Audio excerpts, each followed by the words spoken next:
Welcome back नाज़रीन, clinic online में दोबारा खुशामदीद कहता हूँ। आज हम बात कर रहे हैं एक ऐसे मसले की जिसका जो शिकार होता है ना वो बड़ा ख्वार हो जाता है। वो है एक्ने। ख्वार इसलिए हो रहा होता है कि टीवी पे बहुत सारे लोग राय दे रहे होते हैं और हर कोई राय दे रहा होता है। दूध वाला भी राय दे रहा होता है, सब्ज़ी वाला भी दे रहा होता है, तमाम कॉस्ट ब्यूटिशंस भी दे रही होती हैं, ये लगा लीजिए वो लगा लीजिए। फिर एक नंबर डॉक्टर तो हैं, एक नंबर डॉक्टर तो कम राय दे रहे होते हैं और उसके अलावा जो 2 नंबर और 4 नंबर जो लोग होते हैं या 10 नंबरी जो है ना वो भी दावे दावे कर रहे होते हैं और बजाय इसके कि मसले का हल हो मसला बिगड़ता चला जाता है। वो है एक्ने। इस हवाले से हमारे साथ मौजूद हैं इस प्रोग्राम में।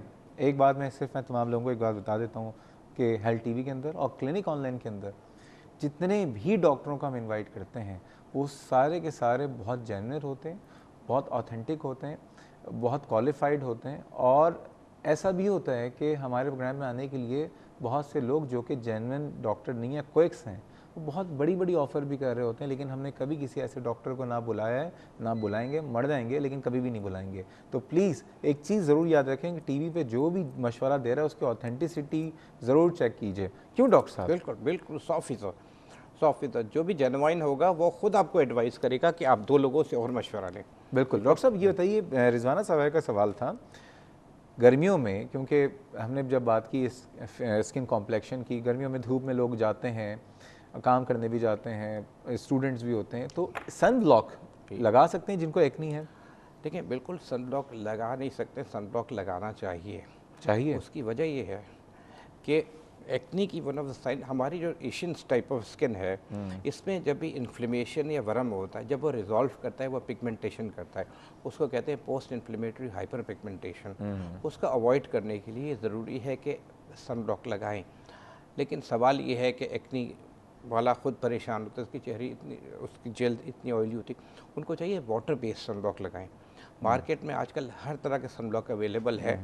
और फिज़िकल सन ब्लॉक लगाएं। फिज़िकल सन ब्लॉक 2 तरह के आते हैं। केमिकल सन ब्लॉक होता है जो सन को, लाइट को एब्जॉर्ब कर लेता है। एक फिज़िकल सन ब्लॉक होता है जो रिपल्स कर लेता है, जिसमें टाइटेनियम ऑक्साइड एक तरह का।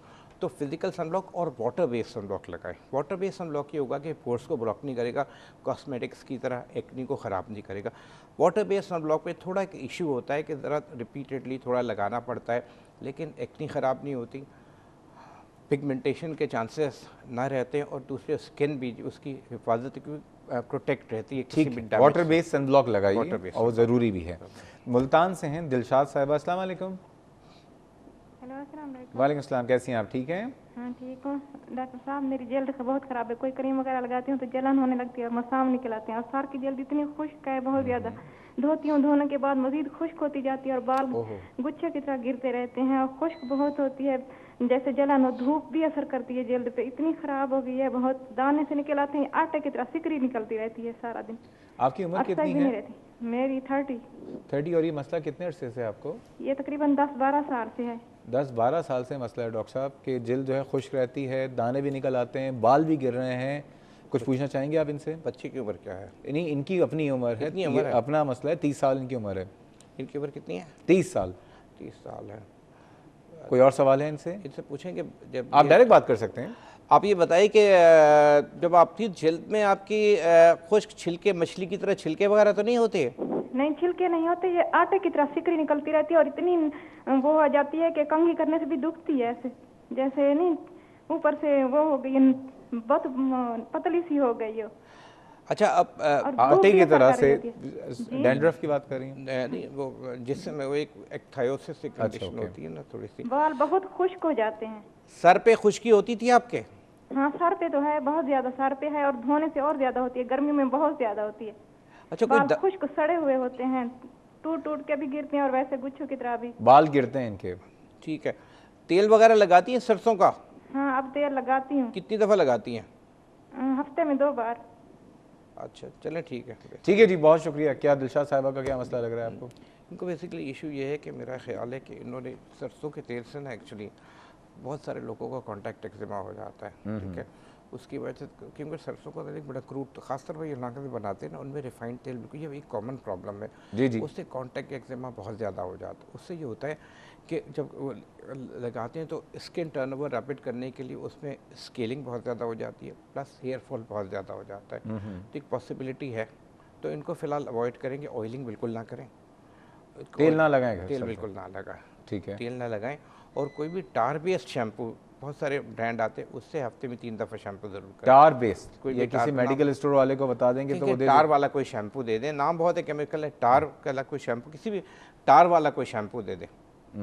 जैसे अब हाँ, किसी मेडिकल स्टोर पे जाइए दिलशाद साहिबा और उससे कहिए टार वाला, टार TAR, बोले कोल्ड टार वाला शैम्पू दे दें, जिस ठीक है ना, वो ये ना हो कि गाड़ी का टायर वाला दे दें। इसीलिए मैं कह रहा हूँ। तो कोल्ड टार कह दीजिएगा और हफ्ते में 3 दफा उसे बाल धोइए और तेल ना लगाइए, ठीक है। दिल रावलपिंडी से अनिला साहिबा, अस्सलाम वालेकुम अनिला साहिबा। वालेकुम सलाम। कैसी हैं आप, ठीक हैं? जी ठीक ठाक। मैंने डॉक्टर साहब से बात करनी थी। जी जी बिल्कुल, डॉक्टर साहब सुन रहे हैं। मैंने रिंकल्स के बारे में पूछा था, फोरहेड पे और आईब्रो के दरमियान ना रिंकल्स आ रहे हैं, लाइट फाइन लाइन, इसलिए कोई अच्छी सी क्रीम और साइज अगर कोई है तो बताओ। रिंकल्स आ रहे हैं, किस जगह पर है रिंकल्स आपके? जी, रिंकल्स किस जगह पर है? फोरहेड पे और आईब्रो के दरमियान। फोरहेड पर है। उम्र कितनी है आपकी? 29। देखिए ये रिंकल्स जो हैं असल में ये रिंकल्स एक्चुअली नहीं कहलाते। ये यहाँ एक पट्टे या मसल्स होती हैं वो पैरालाइज हो जाती हैं और इनके लिए इलाज ज़रा थोड़ा महंगा इलाज है। इनके लिए एक इंजेक्शन कहलाता है, बोटॉक्स कहलाता है।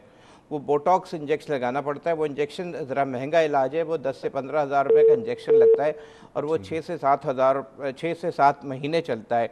रिंकल्स ये झुर्रियाँ जो होती हैं, जो गालों पे या चीक पर होती हैं, एक मोटी झुर्रियाँ होती हैं, एक पतली झुर्रियाँ होती हैं, लेकिन जो आप बता रही हैं माथे पे आपकी लंबी लंबी लाइनें पड़ी हुई हैं, ये आप जिनको रिंकल्स समझ रही हैं, एक्चुअली जो पट्टे होते हैं पैरालाइज हो जाते हैं। जैसे मैंने आपको बताया कि इनका इलाज बज़ाहिर एक इंजेक्शन है जो बहुत महंगा इंजेक्शन आता है। ठीक है, इलाज है, लेकिन लाइक ये है कि डर्माटोलॉजिस्ट के पास जाइए और थोड़ा सा लंबा इलाज है और महंगा भी है। महंगा इसको इंशाल्लाह हम किसी और प्रोग्राम में ज़रूर डिस्कस करेंगे। डॉक्टर साहब एक्नी पे आ जाता हूँ, आप ये बताइए एक्नी जिन लोगों को है इसका इलाज क्या है? देखें, पहली बात तो यह है कि सबसे पहले इलाज ये है कि बुनियादी इलाज है, ठीक है।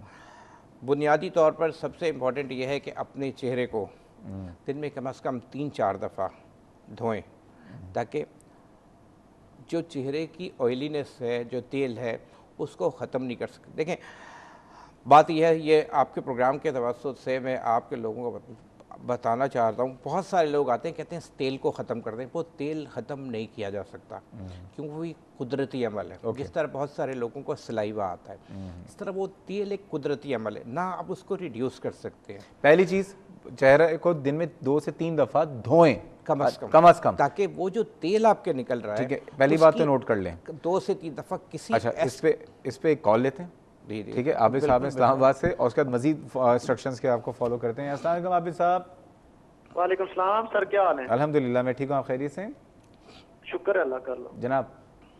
अच्छा सर, मेरा सवाल ये था कि मेरी एज 28 है माशाल्लाह, और जी और वेट 55 kg है जी। तो सर मेरे चेहरे पे बहुत ज्यादा ना, कोई भी सोप यूज कर लूं तो दाने निकलना शुरू हो जाते हैं। दाने निकलना शुरू हो जाते हैं? जी, दाने निकलते हैं पास वाले, और उसके बाद फिर वो निशान छोड़ जाते हैं, और इसी वजह से चेहरे पे बहुत से जो है ना वो दाने छोड़ उसके निशान बन गए हैं। और उसके बाद चेहरे पे हल्की हल्की जो नहीं, तो अगर आप सोप यूज ना करें तो फिर क्या होता है, दाने नहीं बनते? नहीं सर, फिर नहीं निकलते, लेकिन कम निकलते हैं। साबुन से? जी, साबुन यूज करूं तो बहुत ज्यादा, यानी रात को अगर दिन को यूज किया तो अगले दिन फिर दाने निकले होते हैं। देखिए, अगर आपकी जल्द ऑयली है, अगर आपकी इनका जवाब लेकिन आपने देना है जी ब्रेक के बाद। ठीक है आबिद साहब, हमने आपका सवाल सुन लिया। सर अगली बात सुन लेना। जी बिल्कुल बिल्कुल। जी सर, ये और मैं क्रीम चाहिए खत्म करने के लिए ये जो है ट्राई मेलासिन यूज करता हूँ, क्या वो यूज करनी चाहिए? कौन सी क्रीम? थोड़ी सी ट्राई मेलासिन। आप ये बताइए कि आप साबुन कौन सा इस्तेमाल करते हैं? सर साबुन कोई भी यूज कर लेता हूँ। कोई भी यूज करना चाहिए। ठीक है जी। आबिद साहब बहुत शुक्रिया आपकी कॉल का। मजीद बातें करेंगे, एक्ने के ट्रीटमेंट भी बात करेंगे, आबिद साहब के सवाल का भी जवाब देंगे, लेकिन जा रहे हैं छोटे से ब्रेक पे, हमारे साथ रहिएगा।